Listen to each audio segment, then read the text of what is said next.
അങ്ങ് ലെബനനിൽ പോലും മുഖ്യമന്ത്രി പിണറായി വിജയൻ്റെ പേര് ഉയർന്നു കേൾക്കുകയാണ്. എങ്ങനെ സഹിക്കൂടെ? പിണറായി വിരുദ്ധരെല്ലാം കൂടി ചേർന്ന് ഡീഗ്രേഡ് ചെയ്യാൻ വേണ്ടി വെള്ളം കോരിക്കൊണ്ടിരിക്കുമ്പോഴാണ് പാത്രിയാർക്കീസ് ബാവ തന്നെ ലെബനനിലെ സ്ഥാനാരോഹണ ചടങ്ങുമായി ബന്ധപ്പെട്ട് അദ്ദേഹം പിണറായി വിജയൻ്റെ പേര് എടുത്തു പറഞ്ഞു. വെറുതെ പറയുകയല്ല ചെയ്തത്. ഇന്ത്യയിലെ ഏറ്റവും ശ്രദ്ധിക്കപ്പെടുന്ന കരുത്തുറ്റ മുഖം എന്നുള്ള നിലയ്ക്ക് ആ പേര് പറഞ്ഞു വെക്കുമ്പോൾ ഇതിനേക്കാൾ വലിയൊരു പുരസ്കാരം ചെയ്യുന്ന പ്രവൃത്തിക്ക് ഒരു വ്യക്തിക്ക് കിട്ടേണ്ടതുണ്ടോ എന്നുള്ള സ്വാഭാവിക സംശയമാണ്. പലരും പെട്ടിയും കെട്ടി കൂടെ ചെന്നിട്ടും ആ പേരുകളൊന്നും പറഞ്ഞില്ല. പക്ഷേ പറഞ്ഞു. അവിടെ ഇല്ലാത്ത, ആ ചടങ്ങിൽ പങ്കെടുക്കാത്ത വ്യക്തിയായിട്ട് കൂടിയും മുഖ്യമന്ത്രി ആശംസ അറിയിച്ചിരുന്നു. അതിനു പിന്നാലെയാണ് പാത്രിയാർക്കീസ് ബാവ മുഖ്യമന്ത്രിയുടെ പേര് ഇങ്ങനെ പ്രശംസിച്ചുകൊണ്ട് പറഞ്ഞത്. We likewise extend our thanks and appreciation to the Chief Minister of Kerala, one of the great states of India.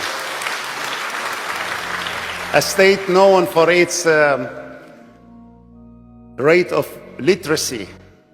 Almost 100% of the people of Kerala read and write and learn.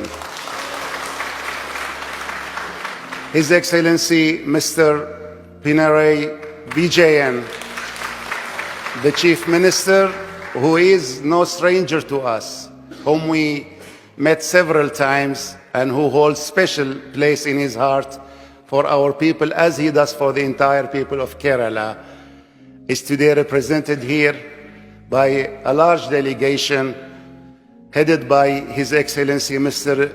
Rajiv, Minister of Law of the state of Kerala. സതീശനും സുധാകരനും ഇരുന്ന ഇരിപ്പി ബോധം പോകുന്ന അവസ്ഥയാണ് ഉണ്ടായത്. ഏതൊക്കെ തരത്തിൽ കേരളത്തിലെ ക്രിസംഗികളെ മുസ്സംഗികളെ എല്ലാം കൂട്ടുപിടിച്ചുകൊണ്ട് വ്യാജ പ്രചരണങ്ങൾ നടത്തുമ്പോഴും കാസ ഉൾപ്പെടെയുള്ള വർഗീയ വിഷങ്ങൾക്കും വേണ്ടത്ര ഇന്ധനം ഇവർ ഒഴിച്ചു കൊടുക്കുകയാണ്. പിണറായി അധിക്ഷേപിച്ചോ എന്ന നിലയ്ക്ക് അവർക്ക് എല്ലാവർക്കും ഏറ്റ തിരിച്ചടിയാണ് ഈ വാചകം. എന്തുകൊണ്ടിത് പറഞ്ഞിട്ടുണ്ടാകും? അനുഭവമല്ലേ ഗുരു. താമരശ്ശേരി ബിഷപ്പിനെ കുറിച്ച് പിണറായി പറഞ്ഞ് കേട്ടിട്ടുണ്ടോ എന്ന രീതിയിൽ ഒരു വാക്കെടുത്ത് നാട് നീളെ ക്രിസ്ത്യൻസിനെ മുഴുവൻ ഇടതുപക്ഷ വിരുദ്ധരാക്കാൻ വേണ്ടി ഇവർ എടുത്ത് പ്രയോഗിക്കുന്നുണ്ട്. അങ്ങനെ പ്രയോഗിച്ചുകൊണ്ടിരിക്കുന്നതിനിടയിലാണ് ലെബനനിൽ നടന്ന ഈ ചടങ്ങിൽ പാത്രിയാർക്കീസ് ബാവ തന്നെ പിണറായി വിജയനെ പരസ്യമായി പ്രശംസിക്കുന്ന സാഹചര്യമുണ്ടായത്.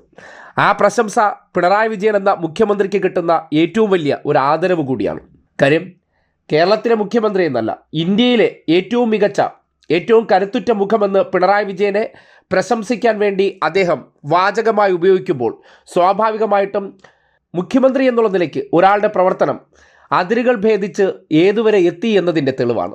ഇവിടെ ഒന്നും നടക്കുന്നില്ലേ എന്ന രീതിയിലൊക്കെ പ്രചരിപ്പിക്കുമ്പോൾ സ്വാഭാവികമായിട്ടും പുറത്ത് കേരളത്തെക്കുറിച്ച് വലിയ വിലയിരുത്തലുണ്ടാകുന്നുണ്ട്. ഇവിടുത്തെ മുഖ്യമന്ത്രിയുടെ ഭരണ മികവ് അത് പലയിടങ്ങളിലും ശ്രദ്ധാപൂർവം നോക്കിക്കാണുന്നുണ്ട്, വീക്ഷിക്കപ്പെടുന്നുണ്ട്, അവർ വിലയിരുത്തുന്നുണ്ട്. ആ വിലയിരുത്തിയതിൻ്റെ അടിസ്ഥാനത്തിൽ ഇത്രയും പ്രൗഢഗംഭീരമായ ലോകം ശ്രദ്ധിക്കുന്നൊരു വേദിയിൽ ഈ രീതിയിലുള്ള പരാമർശങ്ങൾ നടത്തുമ്പോൾ സ്വാഭാവികമായും ഏറ്റെടുത്ത ഉത്തരവാദിത്വം പിണറായി വിജയൻ എന്ന മുഖ്യമന്ത്രി ഏത് രീതിയിൽ പ്രവർത്തിക്കുന്നുണ്ടെന്നും ആ പ്രവർത്തനം മറ്റുള്ളവരിലേക്ക് ഏത് രീതിയിലാണ് സംതൃപ്തി സൃഷ്ടിക്കുന്നതെന്നും ആ വാക്കുകളിൽ കൃത്യമായി അടയാളപ്പെടുത്തലുണ്ട്.